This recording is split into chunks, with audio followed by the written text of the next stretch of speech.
I find myself wanting to say, without wanting to appear falsely modest, it's not about false modesty, but I find myself wanting to say that I had very little to do with all that's just been talked about here. I simply took dictation, honestly. I didn't create any of the messages. I didn't produce any of the wisdom. I didn't reveal any of the solutions to life's mysteries. I simply took dictation. And I'm grateful to God and to life that I had the opportunity to do that. And I want to begin my chat with you today by allowing you to know that this is not something that is exclusive to me, this experience. That in fact, and if I hear one question more than any other from people around the world when I make a few appearances, people say to me, how can I have that experience? Or how can I have my own conversation with God? Or can I even have my own? And the answer, of course, as all of you in this room know, the answer is yes, and you are doing it all the time. God is talking to all of us all the time. It's not a question of to whom is God talking, it's a question of who's listening. What we want to make sure we don't do is dismiss the information. I want to say the data, almost I want to say, to dismiss the data that we're receiving from that source of divine wisdom and clarity that resides within all of us, and dismiss it as either coincidence or serendipity or not meaningful or perhaps, you know what's interesting?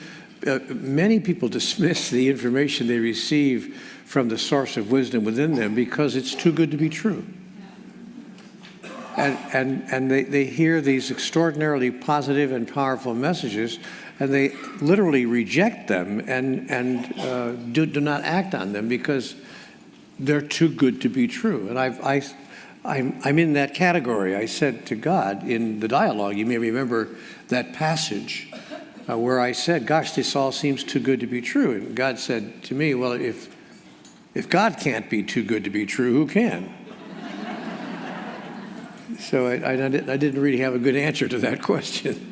It's exactly right. So if the message you're receiving about yourself, about your future, about our collective future, about your talents, about your gifts, about the wonder and the joy of who you are, and all of it, really, if the information you're receiving seems almost too good to be true, then let yourself embrace it. Let yourself accept it. Let yourself hold it as, in fact, the truth about you coming from the place inside of you that knows the truth and is the truth. Now, having said that, the title of today's talk is Our Role in Evolution. And thank you for showing up and deciding to be here for this brief time that we can share together this morning. And let's consider that title, Our Role in Evolution. I presume you wouldn't be here in the room if it didn't hold at least some interest for you. What is our role in evolution? I'd like to begin by saying that our role in evolution has nothing to do with everybody else. So don't feel like, oh, I got this burden or this assignment or this, process I have to engage in that's going to, produce an evolutionary leap for humankind. So just to know that the role in evolution that you are being invited to play by life itself has nothing to do with everybody else. And it has everything to do with everybody else. So it's one of those divine dichotomies that are often spoken of in the Conversations with God material. It's a divine dichotomy where two apparently contradictory truths exist simultaneously in the same space. So your role in evolution has nothing to do with everybody else, and it has everything to do with everybody else. But to clarify that apparent contradiction, it begins, and I know you've heard this 1,000 times. I'm sorry to bring you nothing new this morning. But, you know, I probably should have said that at the beginning. I have nothing new to say this morning. You could also all have then just gotten up and left, and it would have been an easier morning for all of us.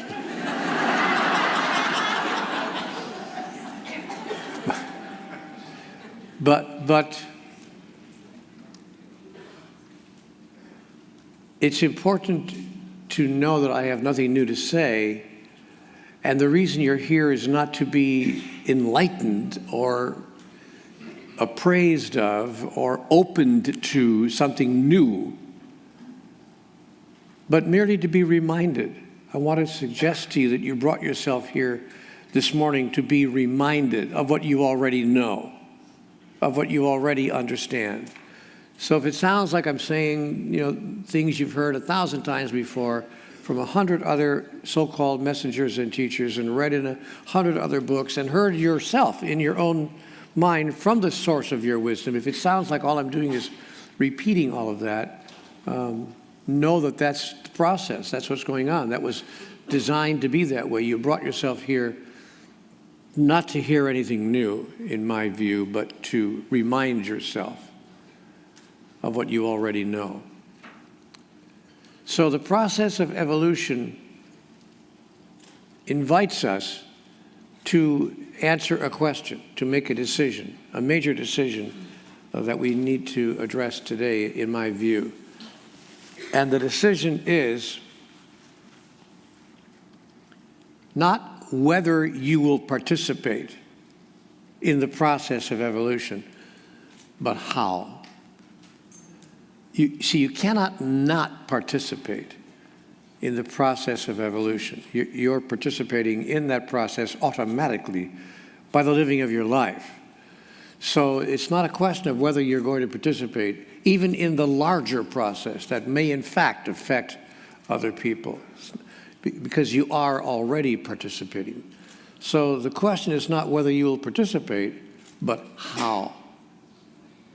And I hope to be able to answer or to offer you an answer that's come to be true for me, and see whether it fits in your reality as well this morning. But before I do that, before we get into the how, let me just take a tiny diversion here and talk about why.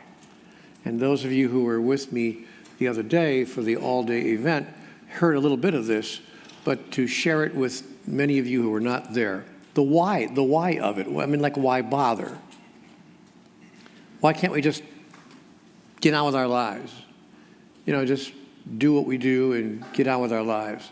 Why bother engaging in the process of evolution in a conscious way? I'm going to make that delineation in a conscious way because, as I just said a minute ago, we're all involved in the process, whether we know it or not, whether we're doing it consciously or not. We're engaging in the process of our own evolution by the choices and decisions, by the words, thoughts, and actions that emerge from us in our life. That's what's going on. We're evolving. And we can't not do that. But we can not do it consciously. That is, we can find ourselves doing it unconsciously. And so the question becomes, how are we going to engage in that process? And I think the answer to that question, how, somehow emerges more urgently when we look closely at why. Why bother?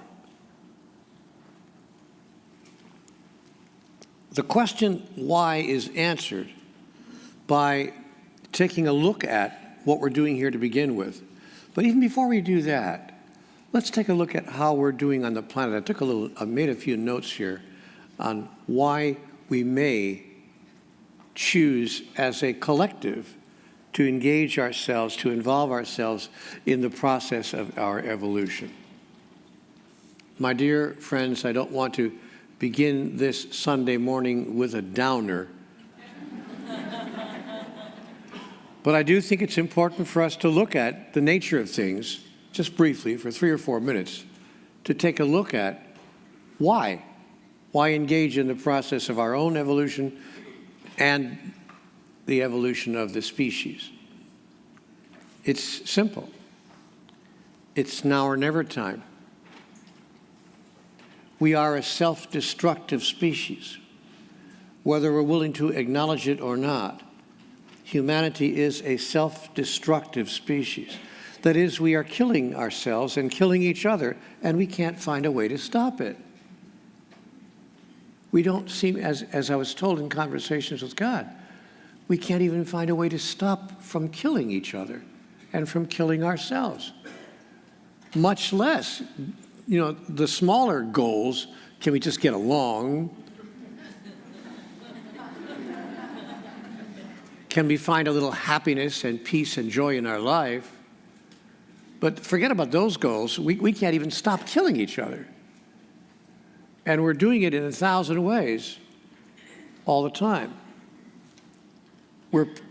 As an example, we're poisoning ourselves and each other by the way we treat the environment.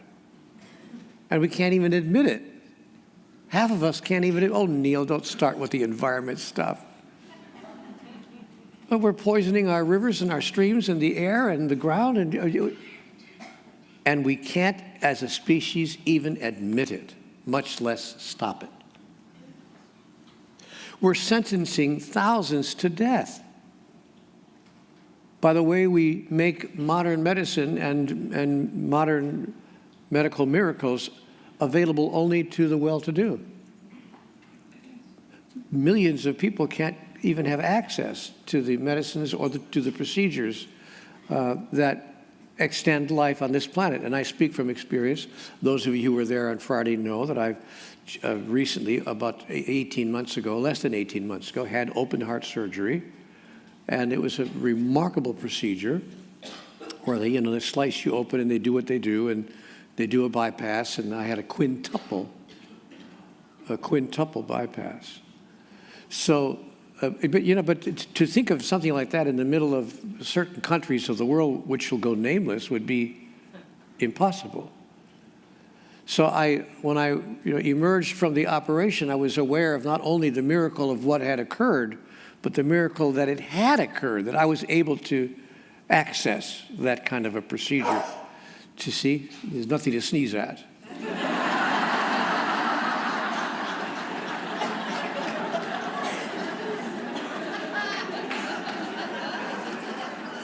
You got to work with what's going on in the room, folks.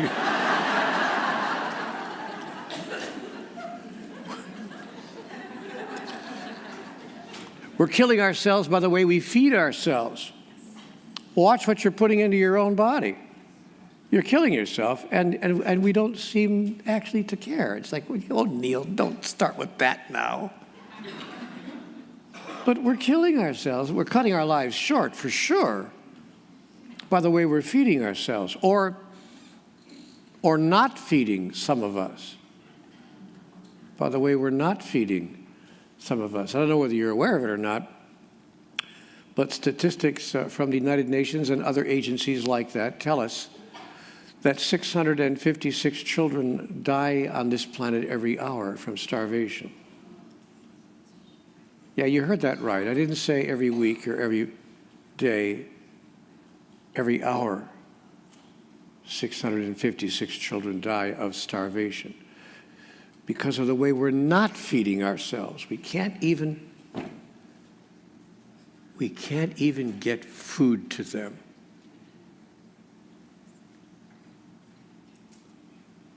We're killing ourselves by the way we use bombs and missiles to solve our differences and resolve our disagreements. I'll show you. My missile is bigger than yours.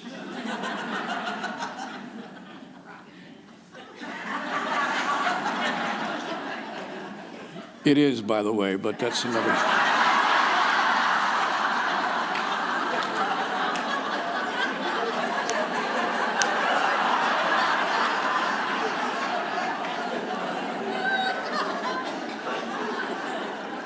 We're killing ourselves by the way we sell certain substances, like tobacco or street drugs. And we sell that stuff knowing that it is killing us to buy it and use it.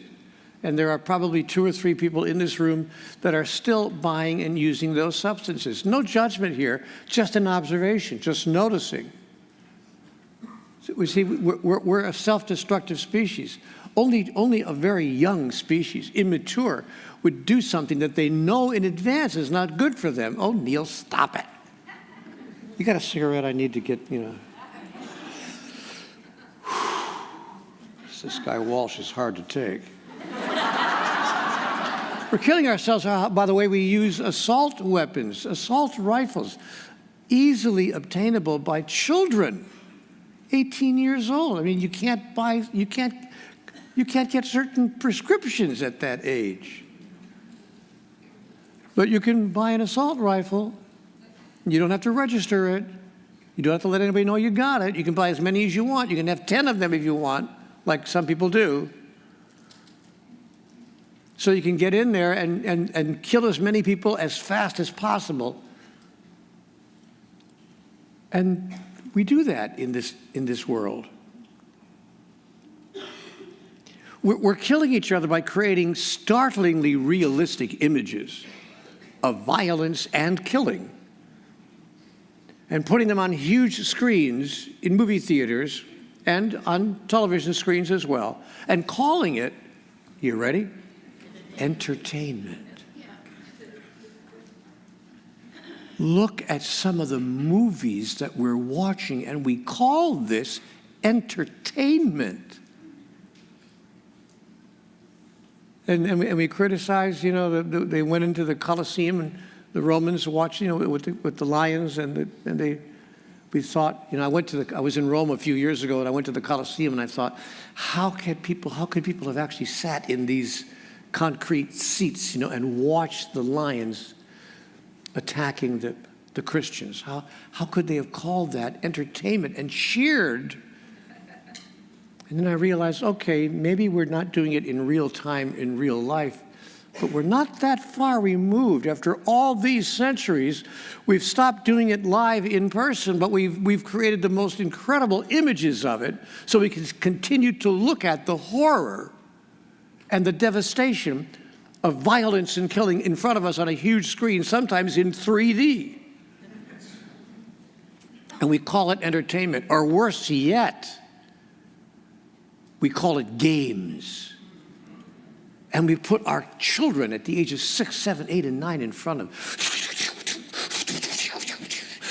Are you guys really playing? Oh, Neale, it's just a game. It's just a game until I get an actual rifle in my hand and go to high school just a few years later. And we wonder, where did they get such an idea? Where did these kids get such an idea? But we put them in front of this, they become our babysitters.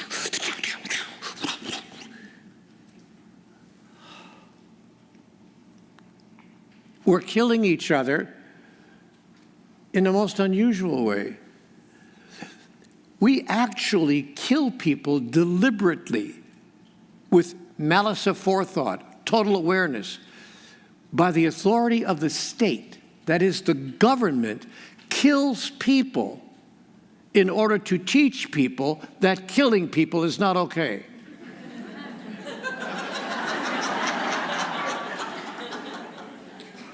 And we fail to see the contradiction. We call it the death penalty. I'll teach you not to kill people. I'll kill you deliberately.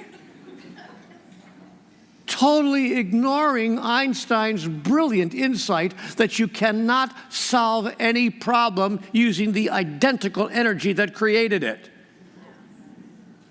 No, but we try to solve violence with violence, solve anger with anger, end murder with murder. I got an idea. Give the teachers weapons. That's it. Why didn't I think of that? Yeah. Put a gun in the hand of every teacher in all the classrooms. That'll stop the killing. Yeah.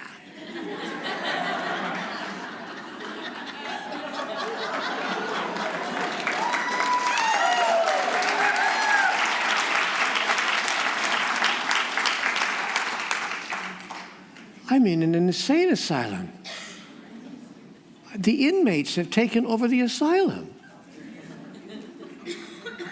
What's going on? And finally, I had one last note here I wanted to read. Oh, yeah, that was the most important one of all. We kill people in the name of God. We use God as our justification for killing other people. We can call it by lots of names, but we kill people in the name of God, and we've been doing it for centuries on this planet. That's the species of which we are members. Now, I understand that none of you are part of most of that. Well, we'll see what you have for lunch.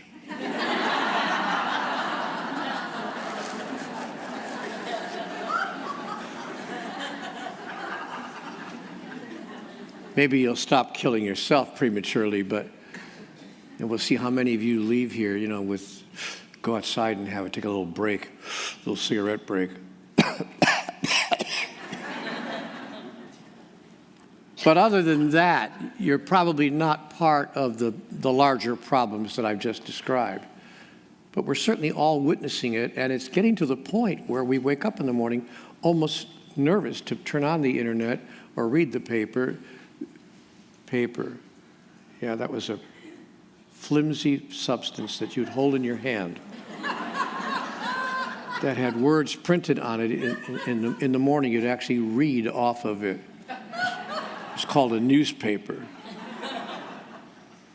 We don't want to turn the news on. Like, what's happening? What's going on? How can it get any worse? And what can be done, if anything, to make it better? And that becomes the question of the day. So let's look at how we can participate if we choose to make it better. Because, guys, ladies and gentlemen, truly, honestly, and all joking aside, it's now or never time. It happens in the next 20 or 30 years, and that's a long stretch, or it's not going to happen at all. So this is about the future of yourself, if you're a younger person, certainly of your children, absolutely of your children's children. That's what we're talking about here. And if any of that matters to you, then you'll want to listen carefully to some of the tools I hope to share about our role in evolution. Again, nothing new. You're going to realize you've heard all this before, but as a reminder. So let's take a look at those ways that you can involve yourself in the process of evolution. And let's begin by remembering what I said at the outset. It has to do with you and you and you and you. What have I done, speaking about myself, and you get to ask yourself the same question. What have I done today to move forward my own evolutionary journey, my own evolutionary process? So I'm going to give you a tool that I'd like you to consider using in your life. I call this tool, and it was given to me, by the way, in conversations with God, the 4 fundamental questions of life. And I invite you to determine what is your role in the evolution of yourself and your species by using this tool. And I'm going to invite you to use the tool every day, every morning when you wake up. In fact, you may want to use it 2 or 3 times a day, perhaps morning, noon, and night. It wouldn't be a bad idea, at the beginning at least, until you get yourself used to living inside the context of that tool. The tool I call the 4 fundamental questions of life. These are 4 questions that most people live their entire lives and never ask themselves, much less answer. Some of you in this room, again, I realize I'm speaking here to the cognoscenti, those who know.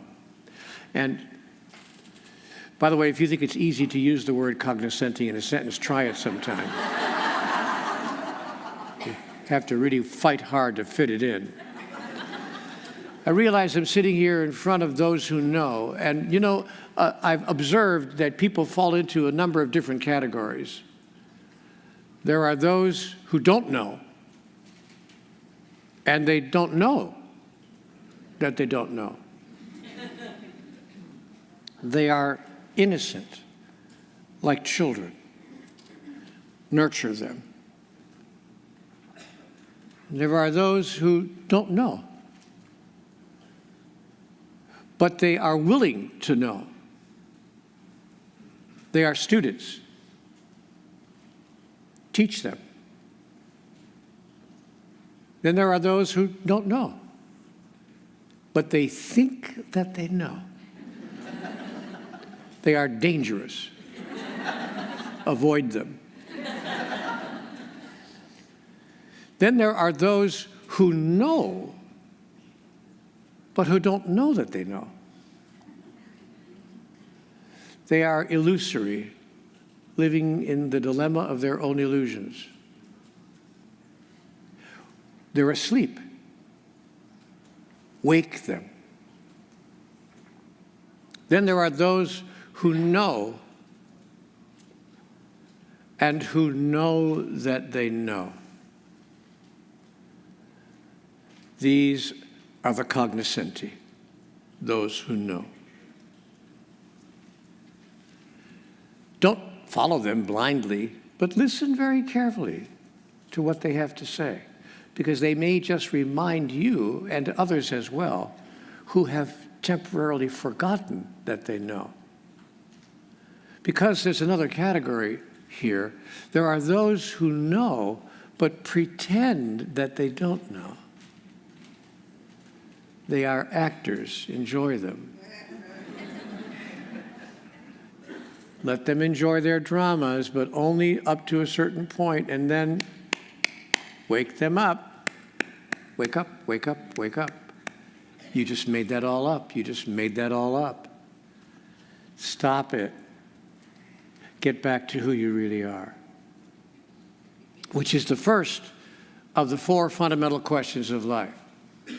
If you wake up every morning and look at yourself in the mirror after the ugh, I mean, that's where I start, just like,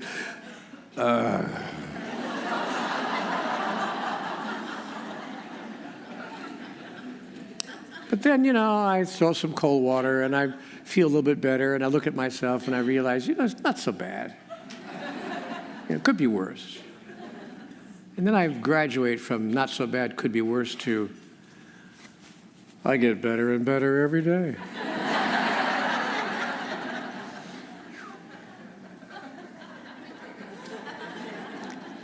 Then I ask myself the first of the 4 fundamental questions of life. I've trained myself to do this every morning when I wake up. First question,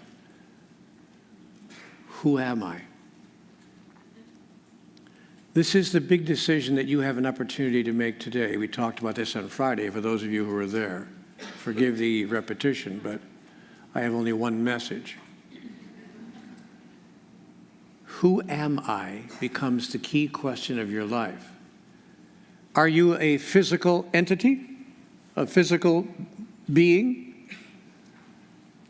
a chemical creature, if you please, a combination of chemical elements that forms and shapes itself this way, as opposed to forming and shaping itself as a dolphin or a whale or a bird in the sky or a fish in the sea, just another biological, chemical entity in this particular form.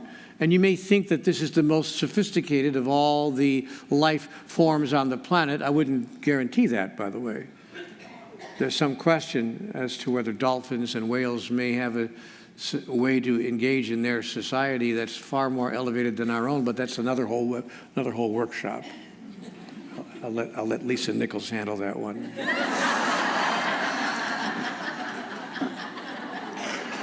Love you, Lisa. Just kidding.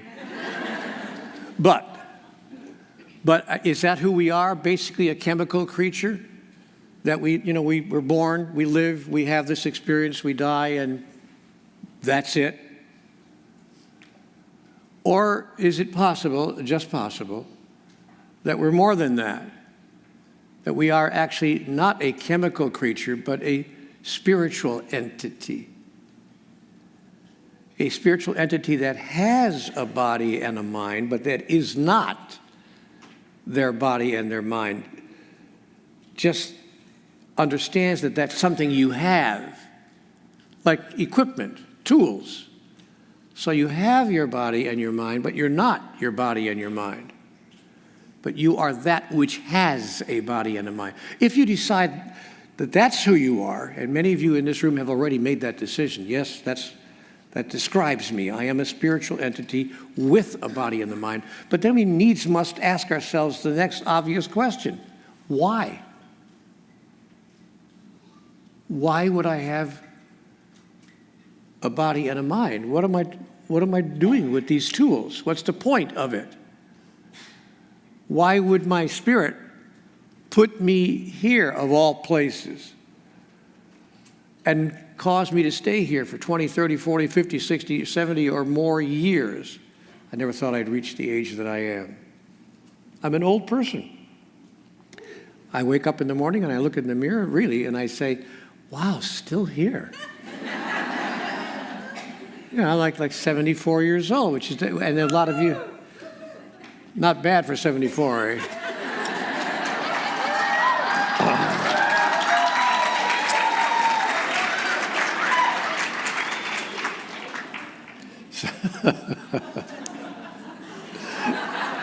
You know, I was telling somebody the other day at dinner, I started my public career as a stand-up comic. Not many people know that, but I did stand-up, and I clearly still do.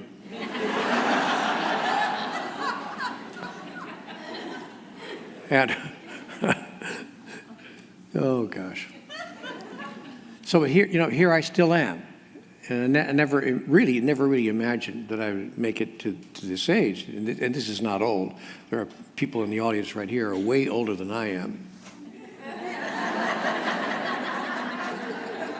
Like you, sir. And a few of you. And still haven't answered the question to their own satisfaction.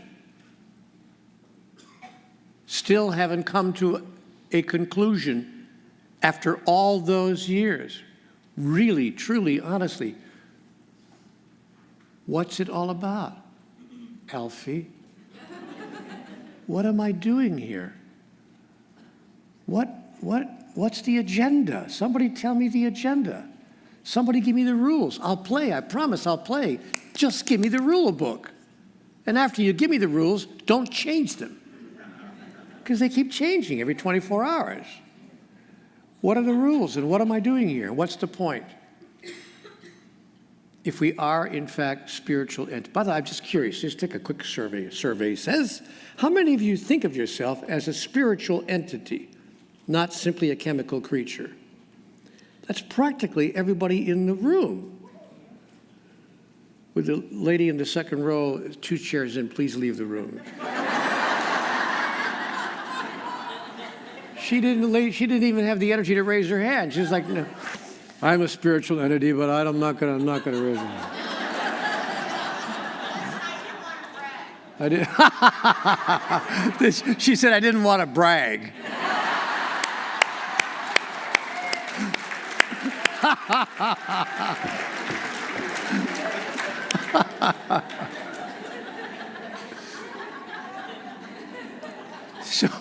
So if you really imagine yourself to be a spiritual entity and not simply a chemical creature, really and truly, there have to be some mornings of your life, some days of your existence, sometimes driving down the road or in the shower stall or whatever, when you have to examine the question, you must once in a while ask yourself, why?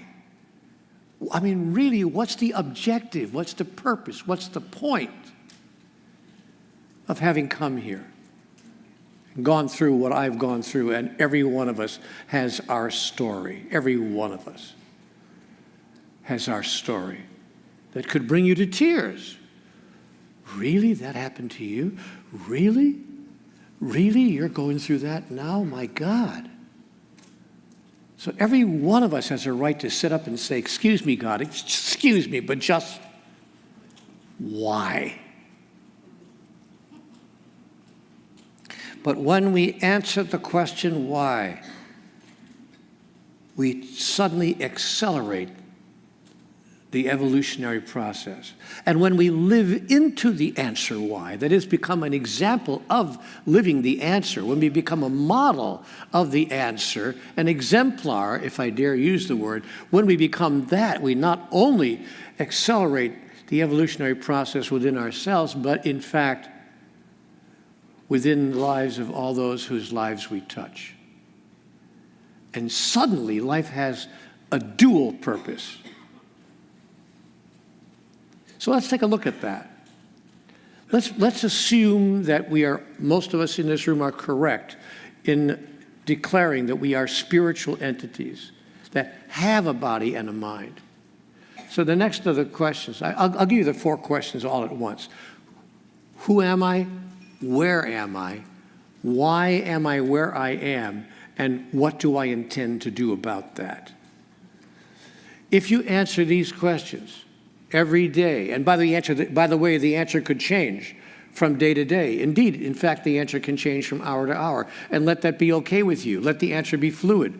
Let yourself recreate yourself anew in every golden moment of now, in the next grandest version of the greatest vision ever you held about who you are. So let yourself step into the fluidity of that answer, but live the answer each day. Here are the questions again. Who am I?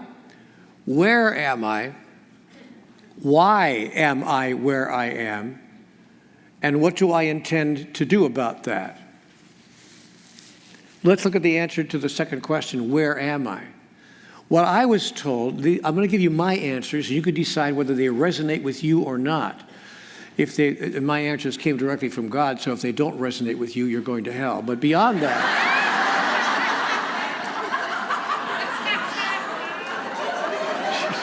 she's like, I don't think that's funny at all. Come on, the whole room is laughing. Surely you got the joke.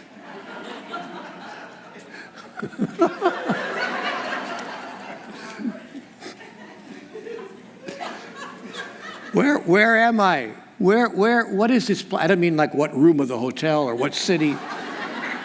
But I mean like what is this place? It turns out it's the realm of the physical. We are in the realm of the physical, if you please. And I was told that there are actually 3 realms in the kingdom of God, or if you please, in ultimate reality. And by 3 realms, let me just say, I mean, I've been advised that there are 3 particular experiences or expressions of life, if I could put it that way. The experience of spirituality, or the spiritual realm, the experience of physicality, or the physical realm, and the experience of pure being, the realm of pure being, which is the other 2 combined, if I could put it in simple terms. So we move from the realm of the spiritual to the realm of the physical, and from the realm of the physical back to the realm of pure being, then down, think of a triangle, then back down to the realm of the spiritual, over to the realm of the physical, to the realm of pure being. And we make that journey, if you please, the journey of the soul, unendingly throughout all of eternity. And it is intended to be a joyous and extraordinary journey of not just self-discovery, but actually self-creation.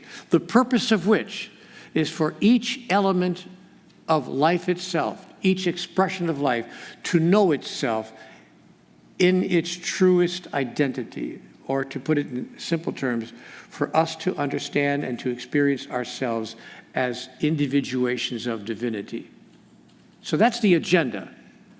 That's where we are in the realm of the physical. And the agenda is for us to be able to demonstrate and experience at the level of soul, using the tools of the body and the mind, to experience ourselves and express ourselves as who we really are, individuations of divinity. That divinity may know itself in, as, and through you. And there have been a few select individuals in human history who have actually said that out loud. They've actually said so much as I am divine. I am that which is divine. And I've come here to demonstrate that, so that I might know myself as that. They also said, so are you. We didn't believe the second part of their statement. We said, oh yeah, you are, but not me. So we turned them into items of worship rather than simply human beings whose example we could follow. Interestingly enough, and created all sorts of turmoil around that, including killing other people in the name of that person. Hard as that is to believe. But that was then, and this is now, and we do live in a more enlightened age. So here we are at this point in time, allowing ourselves to engage the central question of life once more in a powerful and dynamic way. Who am I? An individuation of divinity. Where am I? In the realm of the physical, which, by the way, may also be called by a second name. You could also call it the realm of the relative. In the realm of the spiritual, it is always here, always now, and all there is love. That is, there are no relative terms. You could call it the realm of the absolute. This being the realm of the absolute, this being the realm of the relative. And we move from the realm of the absolute to the realm of the relative for a very good reason. The soul makes that journey because in the realm of the absolute, it can know itself absolutely as what it is, but it can't experience that. Experiencing what it knows of itself requires relativity. That is, it requires that which you are not in order for you to experience that which you are.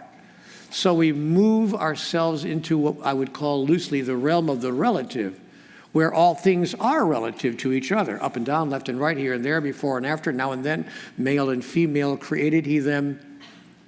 All of these relative terms so that we might announce and declare, express and fulfill, become and experience who we really are. In the absence of who we are not, the experience of who we are becomes impossible, because there is nothing with which to compare it, nothing with which to, or through which to understand it. Clear? Yes. So that's what we're doing here. And by the way, all the great spiritual masters of all time whose lives we've recorded have told us basically the same thing, each in their own words. And because all those great spiritual masters have understood clearly what I've just described to you, they do not judge or condemn what they encounter in the realm of the relative. They do not judge and condemn that which they are not.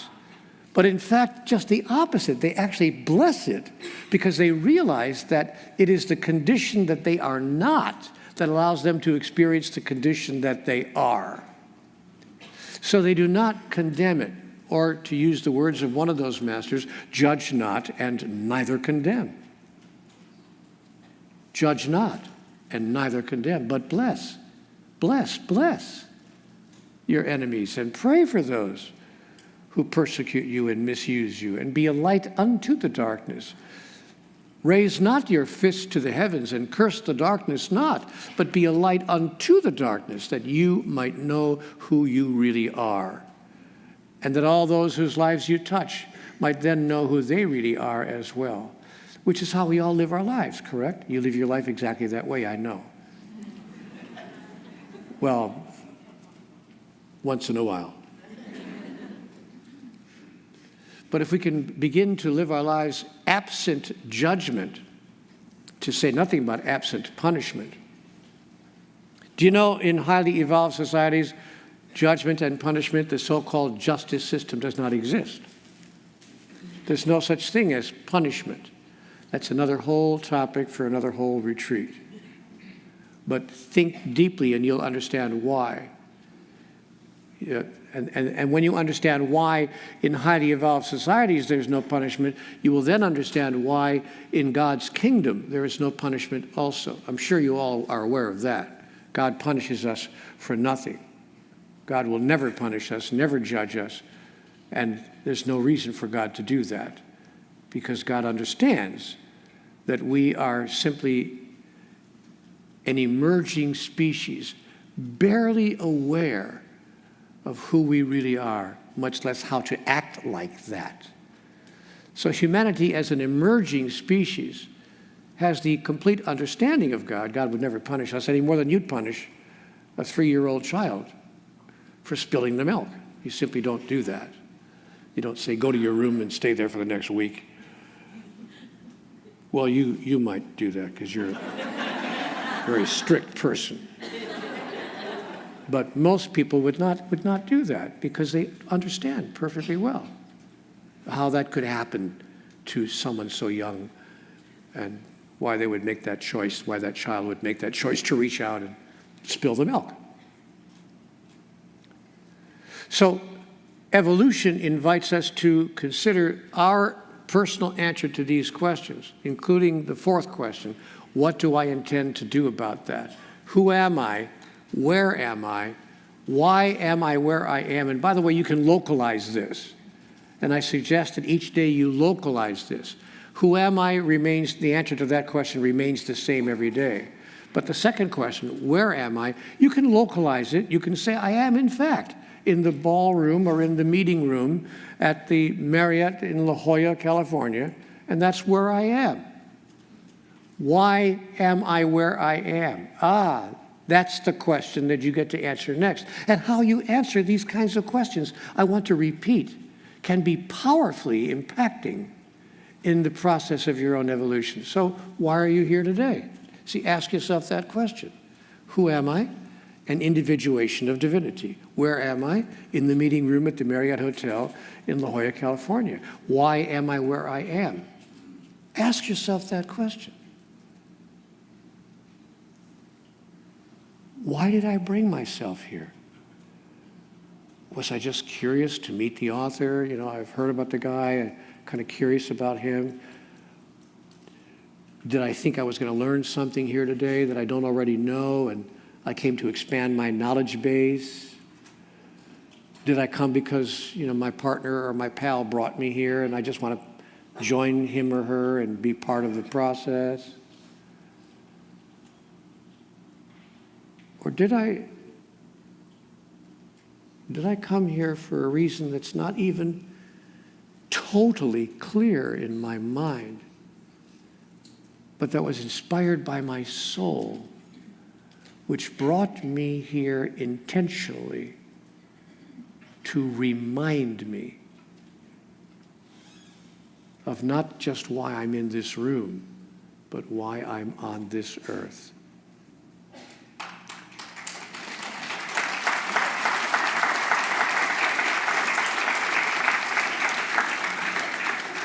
Is it possible that I came here for such an elevated reason? I mean, really, are we making it all up? Is it possible that that's actually why we came here, to this time and place, to remind ourselves of the whole process and the whole purpose of life? And after we answer those 4 fundamental questions, we may find out. And by the way, again, I want to remind you, ask yourself and answer those questions at least once a day. Every morning, let that be the beginning of your day. And do it more than once a day until you get used to it if you want to. But let this be part of your evolutionary process, to ask and answer those questions on a regular basis.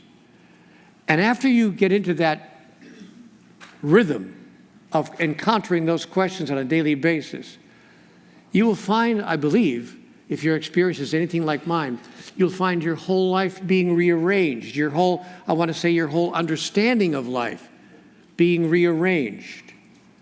Everything will be changed in terms of how they feel and the motivation, the reason for doing and saying and thinking what you're doing, saying, and thinking. It'll really rearrange your whole life. And it won't seem the same anymore. It won't seem like, you know, it seemed before you engage this process on a regular basis. You will find your priorities in life changing dramatically as you rearrange your life. I didn't get this until I had my conversations with God. I couldn't understand why I couldn't get my life to work. By the way, I was professionally successful. And I was, successful in relationships if you consider sequential relationships one after the other successful. I mean, I had no problem, creating relationships. Why are you laughing? Were you? Oh, it's my ex out there. I forgot. No wonder she's laughing at me. But I had no problem, creating relationships. I had no problem even creating marriages. I believed in the power and the magnificence and the joy and the sacredness of the marriage relationship. So I did get married, and I got married a second time, and then I got married a third time. Then I got married a fourth time. Then I got married a fifth time.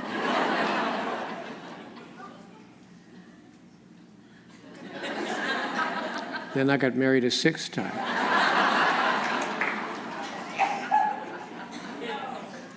Not no, yes.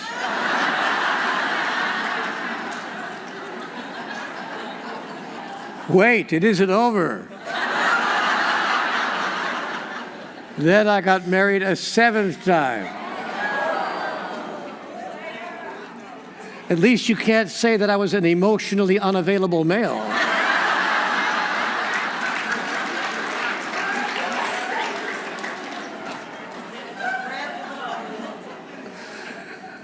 Honestly, I know you're going to find this hard to believe, and I'm not bragging about this. I'm using it as an example. I'm willing to be this transparent with you as an example, because here's the deal. I lived in a fairy tale world. I really believed in this as the magic wand. This is going to make it forever. And when it didn't, I was so crushed and disappointed, and it was, by the way, in every case, my fault, which was the real interesting thing. I thought, of course, that the fault was over there. It was her. If I could just find the right one, what's the matter with me? I can't. But of course, it wasn't over there. With great respect to all of my former wives, it wasn't there. It was right here. And I want you to know, just as a matter of private information, I have made that clear to all of them and made it right with all of them.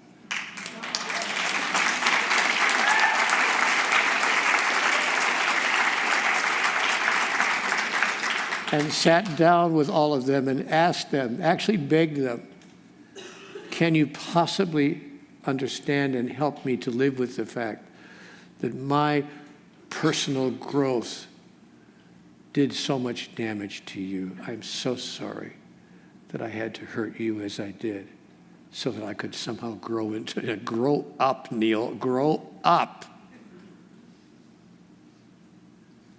And it wasn't even just about my relationships, it was about my career, the whole business of making money, the whole business of what I was going to do with the days and times of my life. The whole ball of wax was nutso. I didn't get it. I finally sat down when I had my first conversation with God, and I begged God, come on. If you're God, then you clarify it. Help me out here. What does it take to make life work? I can remember sitting on the couch crying out at 4 o'clock in the morning, what do you want from me? What don't I get here? God said,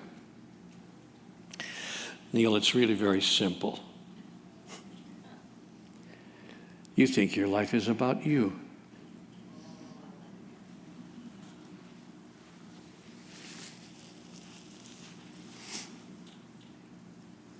And your life has nothing to do with you. It's about everyone whose life you touch and the way in which you touch it.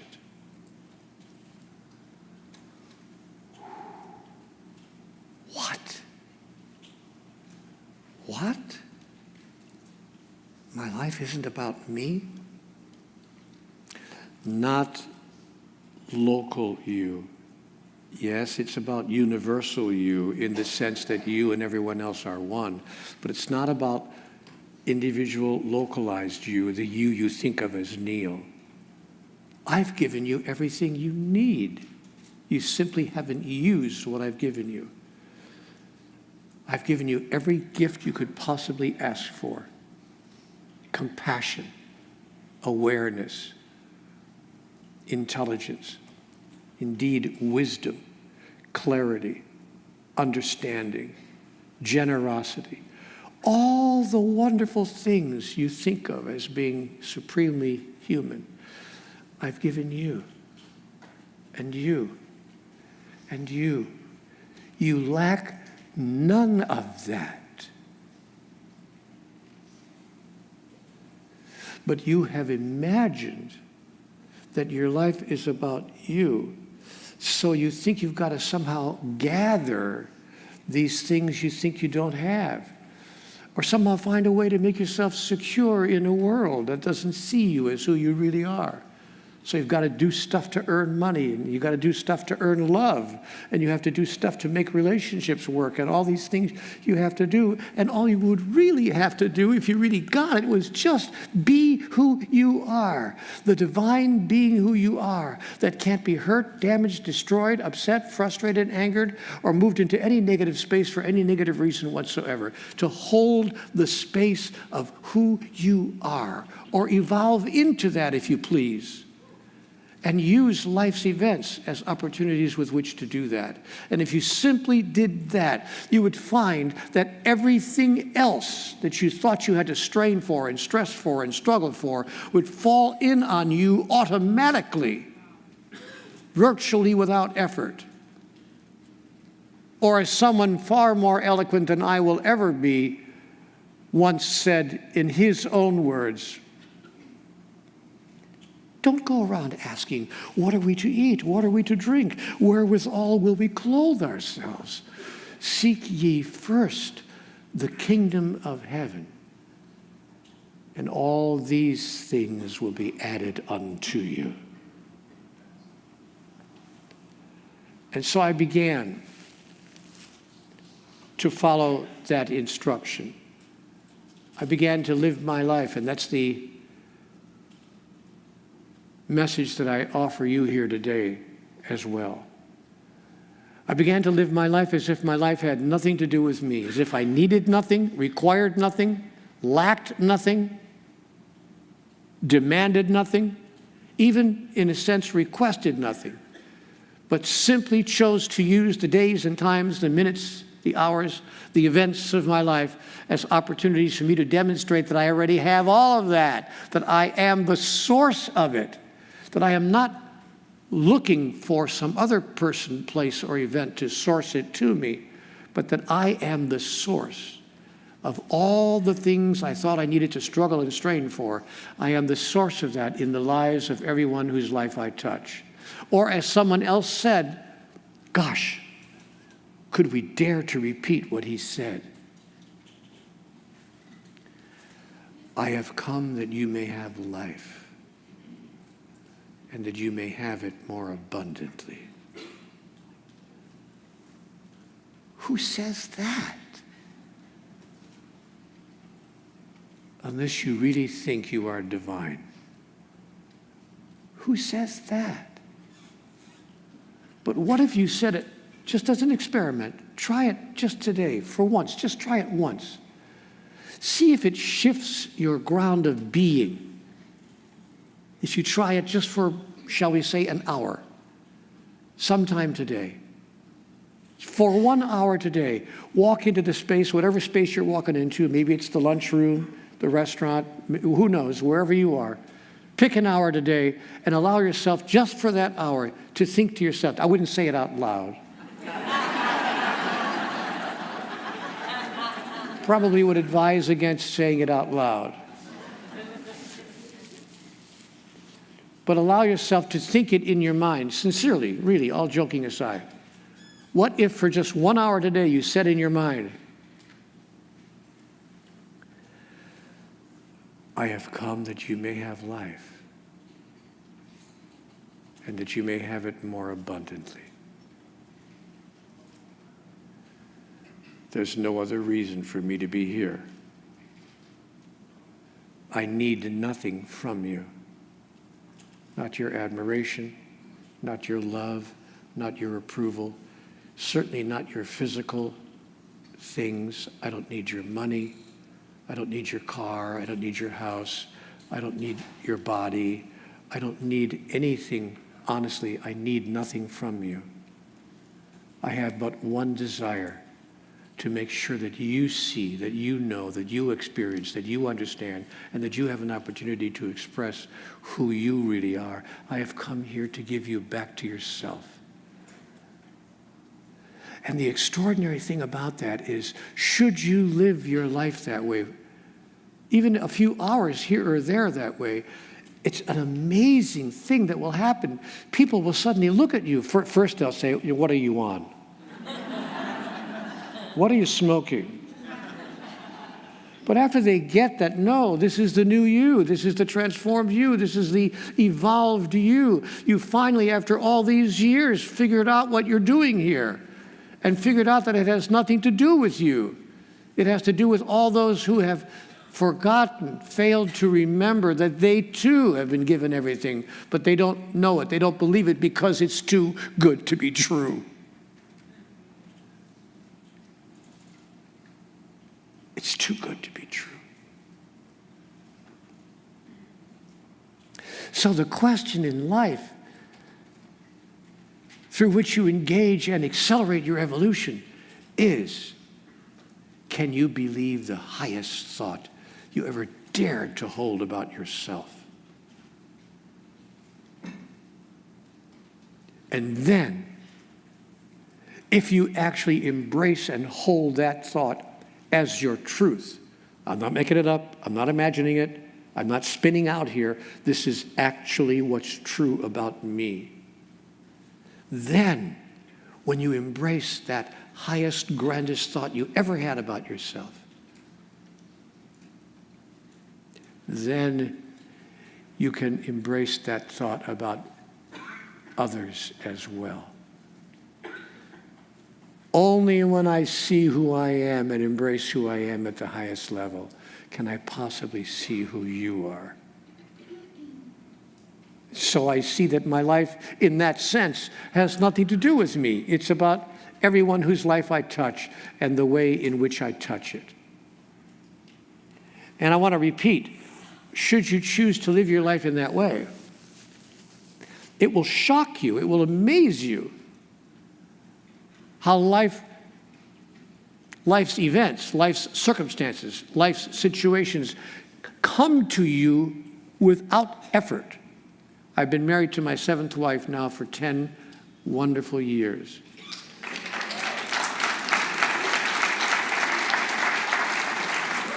And she doesn't mind my telling this story because I'm not bragging about it. I'm wanting to illustrate. This is an illustration. So this is not a brag. This is not a boast. This is an illustration. Not only have I had 10 wonderful years with this extraordinary woman, she asked me to marry her.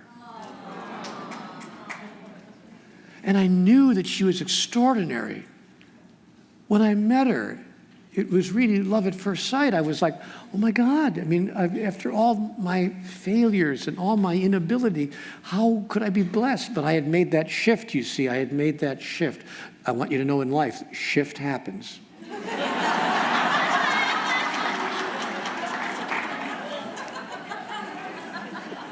So I had made that change because I had received that message in my conversations with God. And I was beginning to treat myself and other people in the ways that I'm describing. I hadn't reached mastery, obviously. I wasn't walking on water, none of that. I'm not claiming that. But I did make a huge change in the way I was experiencing myself and interacting with other people. And so that was the person she met. She didn't meet this guy who had had these 6 other marriages. She met this person I'm describing now, just starting off on that path. But even just starting off on it made such a huge difference that she sat in the car beside me. We were driving down the road one day. We had known each other well. I want to say we had known each other in the biblical sense. And he knew her. For about 5 or 6, maybe 8 days, as I recall. It was just over a week we had been close to each other. And we're driving down the road, and she looked at me in the car, and she said, I think we should be married.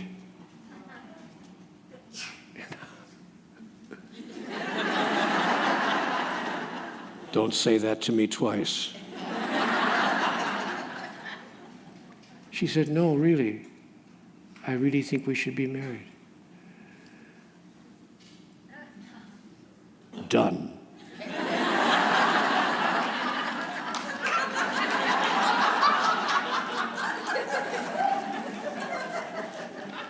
And we flew to Las Vegas 2 days later, and we did, the 3-hour marriage thing. You go to the courthouse, you get the license, you go to a marriage chapel, and you walk out and you're married. That was 10 wonderful years ago, 10 years with the greatest gift of my life. And you may think that when I said the greatest gift of my life, I meant my wife, although she is a huge gift. The greatest gift of my life was my finally learning what love was really all about. Love understood, finally. It had nothing to do with here. It was how I related over there. But I could only relate that way to my wife if I was clear that I needed nothing, required nothing, demanded nothing, was lacking nothing, searching for nothing, not even searching for love, but that I was the source of all that I was searching for. I am the source. Dare I say that out loud? Much less dare I live it in my life. And that which you source to another comes back to you automatically. Here's the formula that they didn't tell me in high school, in grade school, in my family of origin. Nobody said it directly to me. That which you source to another comes back to you automatically for an astonishingly simple and clear reason. There's only one of us in the room. Of course, what I give to you, I give to me. Of course. Because there's nobody else here. There's only one of us in the room. You got to forgive me, I cry at my own stuff.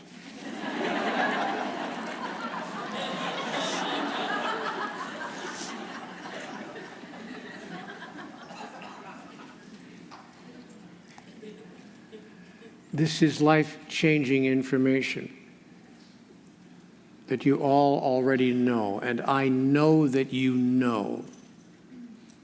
I haven't come here today to enlighten you, but I have come here to enlighten you. That is, to lighten you up, to help you get clear that all you think you need to stress and strain and struggle for will fall in on you automatically.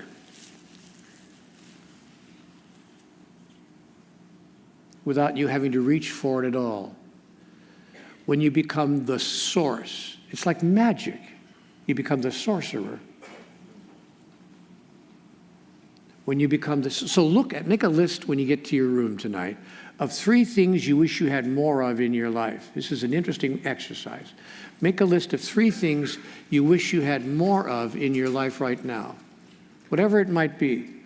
And then tomorrow, make yourself experience that you are the source of those 3 things, one of those 3 things, in the life of another. By the way, here's what's interesting about this exercise. When you do this exercise, 3 things I would like more of in my life.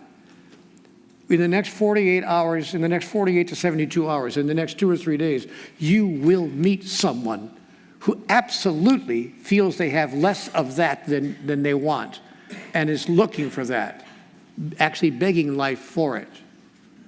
And you can be the source of that in their life. And what moves through you sticks to you. That's the magic formula. As you become the source of it in the life of another, whatever it is, financial help, companionship, whatever it might be, wisdom, clarity, as you become the source of that in the life of another, it flows through you and sticks to you. That is, you have a sudden realization that you already have that. to give. You just didn't think that you did until somebody else needed it even more than you. And then you give them that compassion, that understanding, that clarity, that companionship, that patience, that awareness, that wisdom, that love. You give them that, and then you realize, oh my gosh, I had it here all along. I had it here all along. And the more I give, the more I receive. Why didn't somebody tell me this at the beginning? Why did I have to wait till I was a half century old to hear this? So I want you to know that these wisdoms are what can change your life overnight. But be careful. Be careful. Because your life will change. People will look at you and say, what's up? What did you drink the Kool-Aid? What happened to you? You know, what's going on with you? And you will say, I have embraced at last who I really am and why I really came here. And I become clear. And I have become the source. And I have evolved into that, and I've just begun. That process of evolution will go on now, forever, and even forevermore. Now, don't end stuff. Don't end your relationship or end your job or quit your job or, or move to a different city or think that somehow everything, all the cards have to be thrown in the air and everything in your whole life has to change. It's not necessary. Not necessary for you to do that. So don't think that transformation means disruption. You can continue to do the day-to-day doingnesses of your life, much as you've done them before, but you will find that you'll be doing it for a different reason. You'll find that you will be going to work, engaging in your relationship, even smaller things like eating this particular meal as opposed to that, wearing this and not that. You'll find that you'll be doing the things that you are doing in your life for an entirely different reason. As a demonstration, everything that you think, say, and do will suddenly become a demonstration of who you now understand yourself to be and why you now understand yourself to be right here, right now, in this time and place. And your life will be driven by what I call the magic question. Here's a magic question that I invite you to ask yourself in advance of any decision, any choice that comes up for you in life. It could be a small choice, like, as I mentioned, what's on the menu for lunch. It could be a small choice, like, gee, I wonder what I'll have for lunch. Or it could be a large choice, like, gee, I wonder who I'll live the rest of my life with. Or what will I do for my career? Or what is what is the gift I have to give? Or whatever the large choice might be. Small or large, before any choice is made by you, engage what I call the magic question. Here it comes. You ready? And what does this have to do with the agenda of my soul? And what does this have to do with the agenda of my soul? Let's say you're in the kitchen and your beloved and you are not having the most pleasant moment. It happens even between people who love each other dearly. Something didn't go quite right, and there's a little bit of a tiff. Not a big blowout, not a big argument, but a little bit of a, unpleasantness.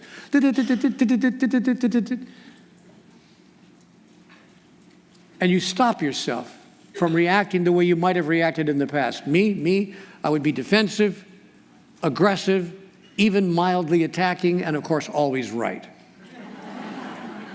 What are you laughing at? I was always right in every case.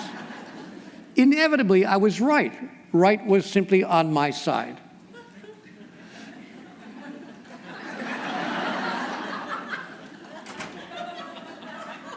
You are in deep trouble, lady. So, but now when that moment happens, and it happens in the lives of all of us, it's just a little bit of an unpleasantness, it starts to go, and I stop myself and I ask myself life's magic question, and what does this have to do with the agenda of my soul? I get a phone call at 2 p.m. Hey, you want to have dinner tonight? We're having a few friends over. We just kind of a spontaneous thing. How about coming by, you and your sweetheart? We'll have a nice evening. And what does this have to do with the agenda of my soul? Seriously. You want to go to see a movie tonight? There's a great film. And what does this have to do with the agenda of my soul? And large questions as well. Would you go to Croatia and Serbia in March to give a talk there? Will you go to Estonia in July and give a talk there? Will you go to Peru in August and give a talk there? All questions I've had to answer in the past 3 weeks. Will you go to Mexico in September? Will you go to Sweden in October? Will you? And what does this have to do with the agenda of my soul? But of course, you can't answer the question if you don't know what the agenda of your soul is. Then you're at ground zero. Well, I don't know. What is the agenda of my soul? But if you're clear that the agenda of your soul, the reason you came to the earth, the reason you came to the realm of the physical, is that you might announce and declare, express and fulfill, become and experience the next grandest version of the greatest idea you ever held about who you are. When you're clear that that's the agenda of your soul, you have something against which to measure your answer to the question. What does dinner with the Smiths tonight? What does watching that movie tonight? What does going to Peru about? What is this about? And suddenly the question, what's it all about, Alfie, is resolved. Oh, I see. I get it. I now understand all of it. And I feel peaceful and joyful and ready. F-E-A-R, feeling excited and ready.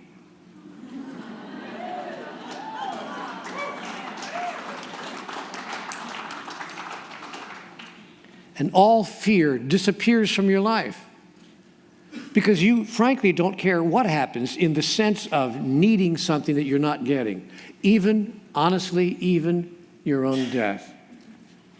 I remember being wheeled in, I told this story the other day, forgive me, but I remember being wheeled into the operating room just before my open heart surgery. I mean, if someone had told me 2 years ago you're going to have open heart surgery, I wouldn't have believed it in a million years. I would have laughed in their face. No, I'm perfectly healthy. There's nothing wrong with me.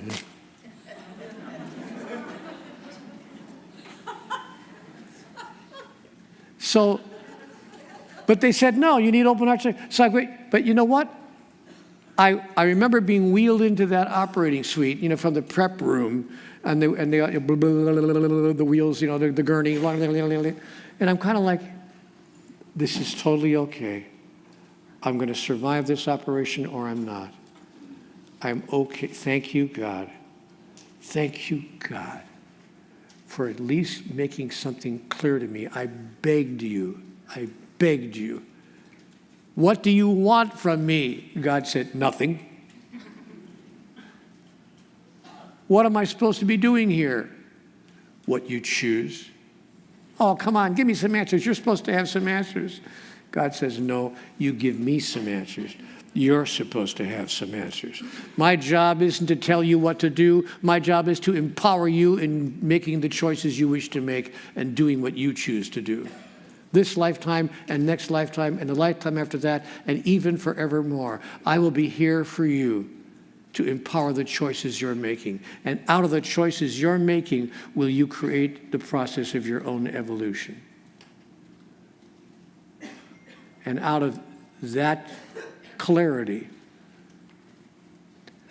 will come your peace. Finally, the peace that passeth all understanding.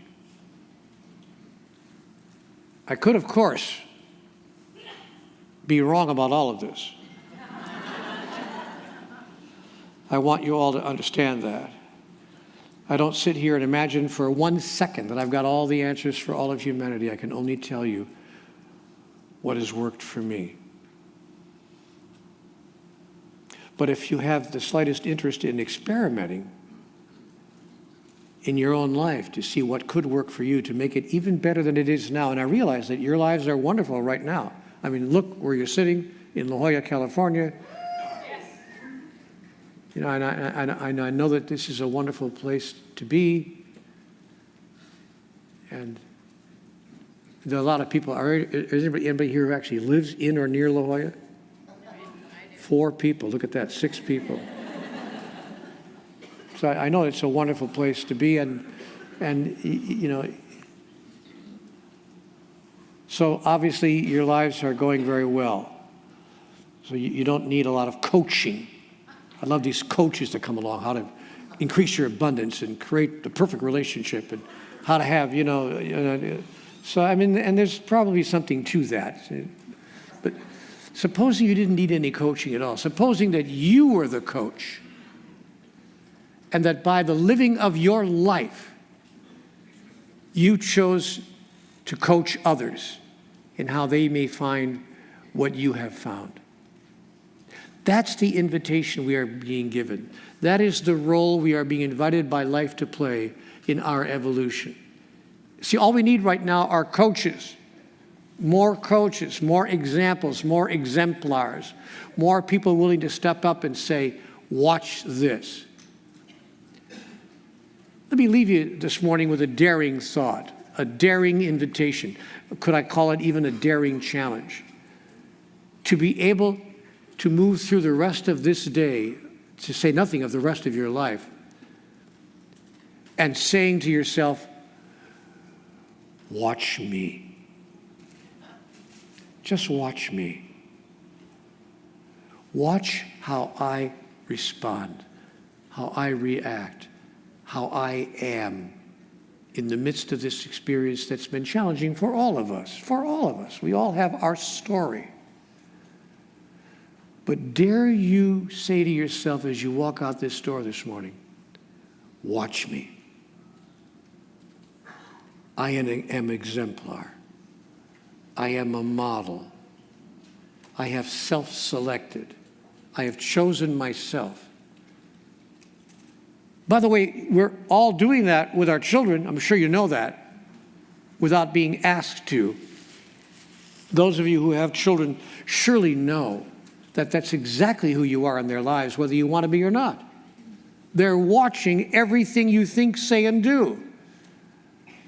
And they're going to imitate 90% of it, except that which they just can't accept and then reject. But imagine that if all the world were your children, looking to you to bring them clarity, to bring them understanding, to bring them awareness, to bring them an example, to show them what it could be like to be so wonderful, to show them, impossible as they may think it is, to show them that they can be just as wonderful as are you.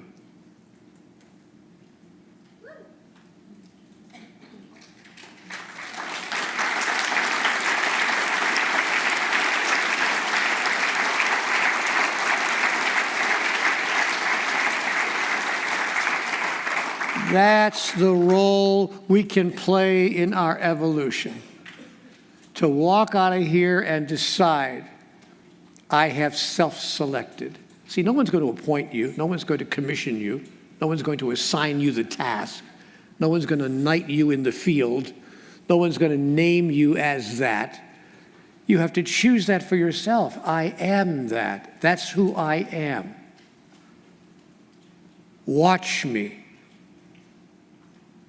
Watch what I do. Wow, what a challenge. Try it just for today, just for this afternoon. And then as you get used to, as you become accustomed to living into your own magnificence and the wonder of who you are, because you know, I'm not kidding you, you're aware There is no one more generous than you when the chips are down. When somebody really needs something, you don't say, no, I don't have it. Even when you don't think you have it, you give it anyway. And you find a way. Even when you don't think you have the money to offer, or the time to give, or the energy, you give it anyway. You know you do. I'm not kidding you. I'm not lying to your face. You know how magnificent you are. We're all just one step away from being that magnificent all the time. What stops us is the idea that Neale, we can't do that all the time because we have to survive. I mean, how could we survive? How could we live? We have to take care of ourselves too. And by the way, this is not about not taking care of yourself. This is about putting yourself on the list of those you love without condition. This is not about not taking care of yourself, but this is about shifting your understanding of the fundamental instinct. Guys, the fundamental instinct is not survival. We've been told by anthropologists and those who know that the basic instinct of humanity is survival. Wrong. If the basic instinct were survival, when you're walking past a burning building and you hear the baby crying on the second floor, you don't run in, you run away. But if you're walking by a burning building and you hear the baby on the second floor, I promise you, you run in. You run in to save that baby because that's who you are. You don't think, you don't weigh the odds. Let's see, well, am I going to survive this? What is it? You automatically run in to save that baby because survival is not the fundamental instinct. Divinity is the fundamental instinct.